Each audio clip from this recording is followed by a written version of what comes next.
y'all, welcome back to the Hebert house.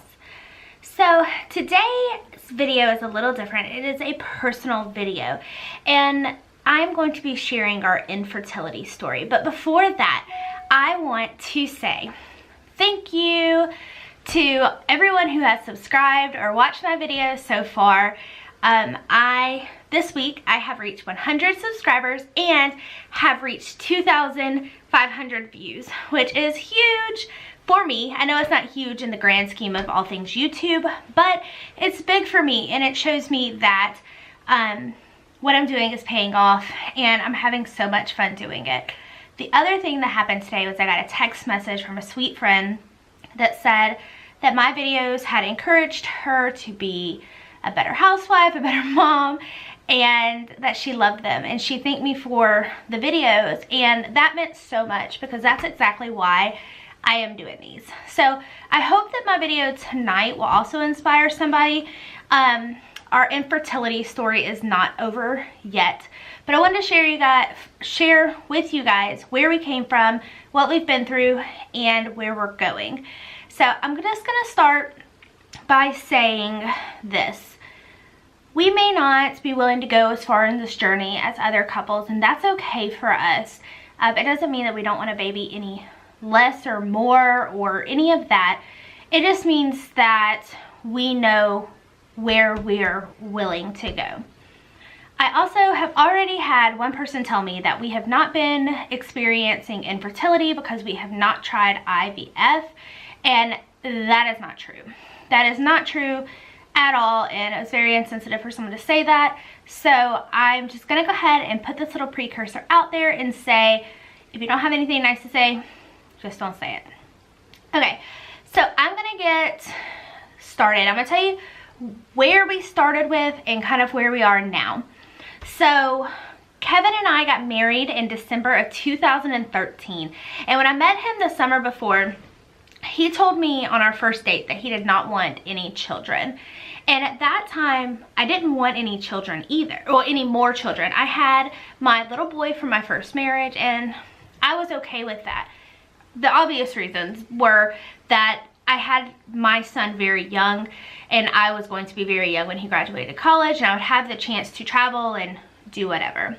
Well, fast forward to right after we got married, I started kind of getting this little tug inside that said, you know, maybe I wouldn't mind having a child with Kevin.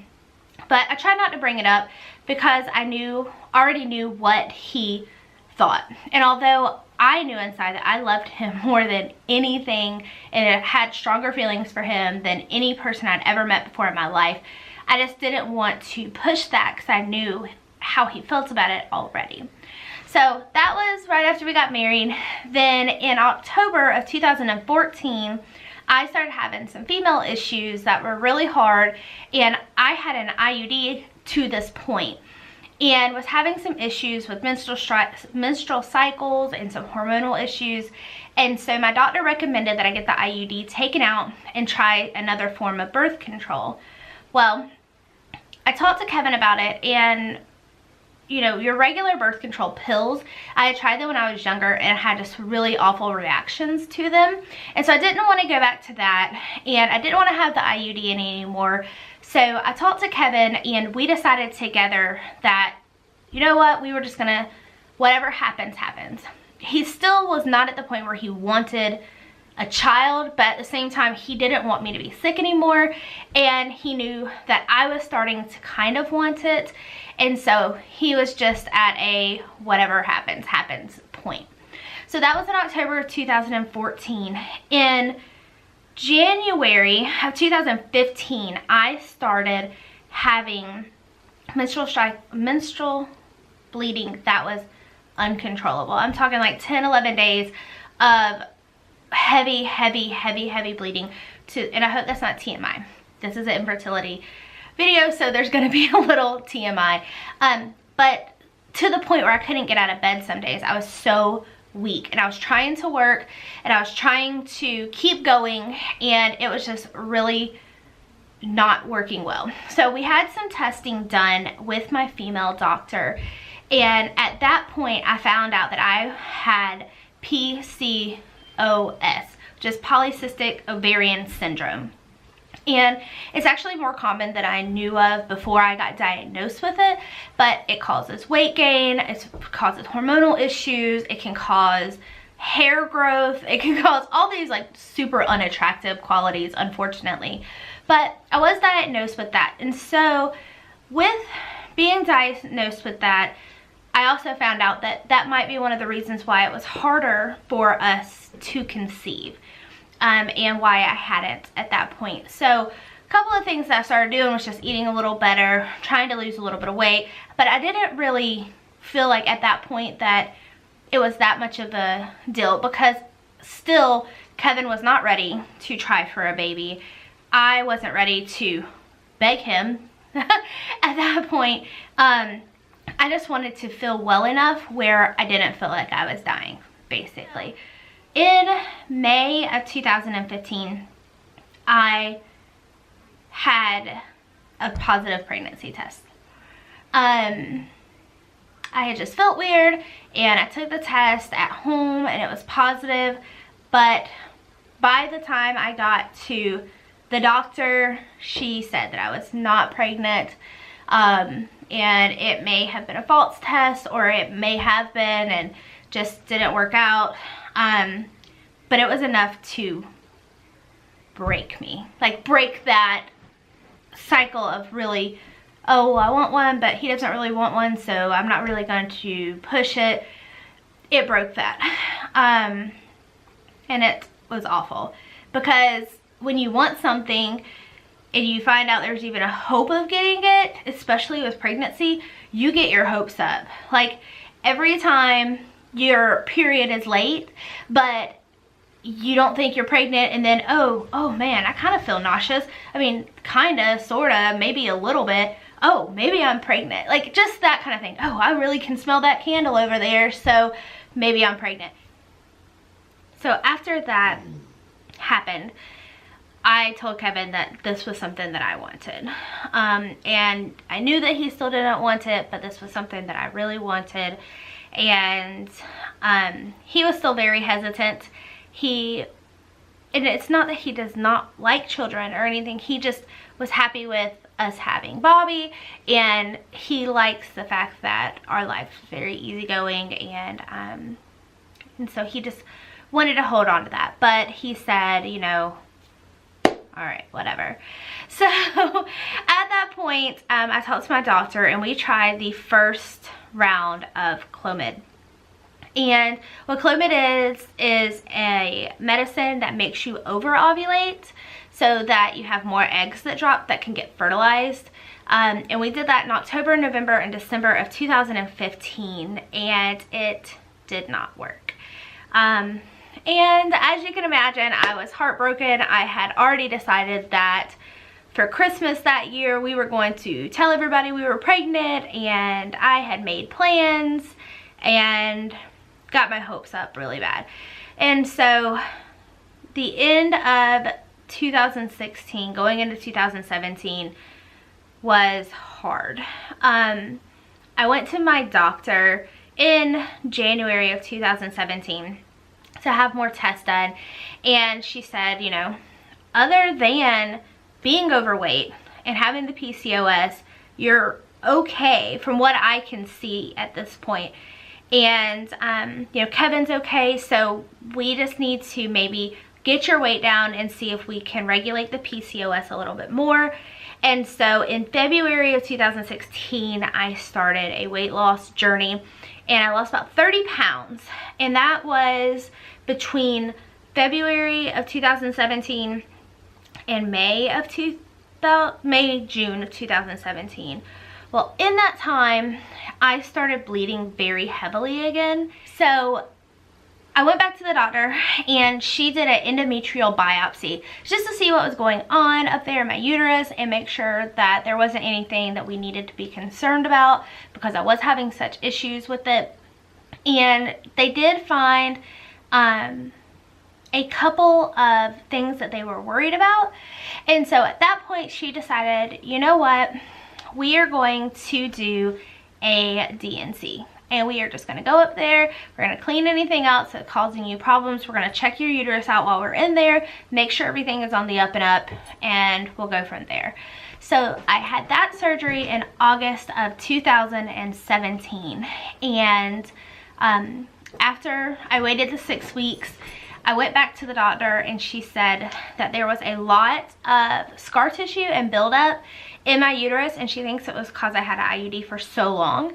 And then there was also several polyps that were causing the bleeding, and so she removed those and she cleaned everything out, and then we started our second round of Clomid in September. So 2 months ago, well, for September, and then we've done it in October. The first round we did not get pregnant, and we just finished our second round. I actually go for my progesterone check in the morning, and we'll find out from there.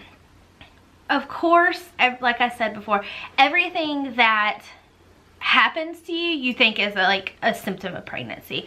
So I'm like, oh, I'm tender, my chest is tender, must be pregnant. Or, oh, I can smell that burning candle from across the house, I must be pregnant. Or, I'm super tired, I must be pregnant. So obviously you want to believe that these are symptoms, and then you know, find out either way.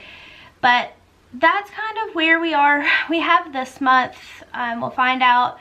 I have my test tomorrow, which will be the day that I upload this. I'll have my test when this uploads, and they'll just check my blood work, and then I will get the results back on Friday or Monday, and that should tell me kind of where we're going from there. And we actually have 2 more months that we can take the Clomid, and so if we're not pregnant this month, we still have November and December. No, is that right? Yes, November and December. And so I say that to say this, there's a couple of things that people don't like to say about infertility, and so I'm just going to say them because I want to be completely transparent here. Is that probably last year it started where I just started getting really angry. I got angry at the fact that God allowed 16-year-olds to get pregnant, or allowed people who were going to beat their children to get pregnant, or people who are drug addicts or couldn't support a baby. He allowed all of these people to get pregnant, and he would not allow us, who is a loving family. We can more than provide for a child, and I just didn't understand.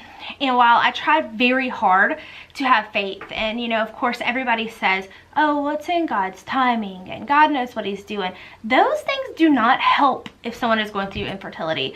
Like, I'm sure that people mean well when they say them, but really, if someone is actually going through infertility, you just want to be like, whatever, I know. And I don't say that to mean like to be ugly, because I know it sounds ugly, but it does test your faith, y'all. It does. And I'm not saying that my faith in God ever faltered because of my infertility. My just faith in understanding him faltered. Like, I questioned him. Like, why? I don't understand why. Why are you doing this to me? Why me? And I know that that's not the thing to do as a Christian, and I know that that's not where my heart should be as a Christian, but it happens. Even the strongest of those in faith, you know, sometimes falter. And it wasn't until this past Sunday when my husband and I went down to the altar to pray, and we prayed for just God's will to be done. And honestly, for the first time, I meant it. And, you know, I've always prayed that God's will be done, and, you know, if this is your will for us to have a child, then give it to us. But then in the back of my mind, be like, it better be your will for us to have a child. But, you know, I think I'm just kind of getting to the point where I want it, but it is so hard, and it's so taxing, and emotionally and hormonally and even physically, because like my body hurts some days where I'm so tense just thinking about it. So it's a lot. But I will tell you that Kevin is finally at the point where he is wanting to try too. And he actually even told me that he, prayed that and told God that, he wants what God wants, basically. And so, I think for the first time, we're kind of sort of on the same playing field, and it's a good place to be, but it's still a really hard place to be. And because we know that if the Clomid doesn't work, then we are going to be done with our journey. I have always said that if I wasn't pregnant by the time I turned 34, that's kind of my cutoff point. I didn't want to have children older than, if I was older than that, starting over.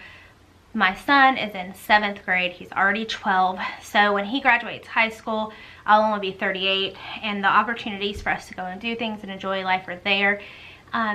And the reason why we are choosing not to do IFV is because we really are kind of, I know we're taking the Clomid, and I get that, but we are just deciding that that's as far as we're willing to take the medicine part of it. If it's still God's will, then he will find a way. But that, and then also it's so costly that, our son wants to go to the University of Georgia, and that's expensive. That's like a whole year almost of tuition for him. And so we kind of have to make these decisions where we are in life. Kevin is 37, and so he, is, sorry babe, but he's getting older, and, he's knocking on the doors of 40, and we, just want there to be a cutoff for us. And so that is the cutoff point when we finish the Clomid and my 34th birthday. So that is where we are for infertility. I feel like I've kind of just rambled on about it, but this video was really hard to make, and I've actually made it through without crying, which is really surprising. My husband's sitting across the table from me shaking his head like, I can't believe you're not crying. But it's just really hard. I think that's why I've kind of just talked so fast and got through it. But those of you who were wanting to know where we've been and where we're going, I will say that if you are also struggling with infertility, I would strongly encourage you to take a step back from the process, breathe a little bit, and maybe step back in, because I'm just now getting to that point, and stress is such a huge factor in infertility that I really feel like it may just be my stress and anxiety about the subject that has really kept us from getting pregnant to this point. So I just strongly suggest you to do what I say and not what I do in that category. And just if you are a praying folk, then continue to pray for us and pray that God's will is done. And if you want to pray specifically for a child, then you can do that as well. And if you are going through infertility and you want us to pray for you, leave me a comment down at the bottom. I would love to pray for you. I would love to lift you up in my prayers and talk to God on your behalf. So leave it down in the comments. I would love to do that. And that goes for any prayer request, honestly. So that is it. I will update you guys maybe on Insta stories once we get the results of the progesterone test back, and keep you updated as we kind of finish up this infertility journey.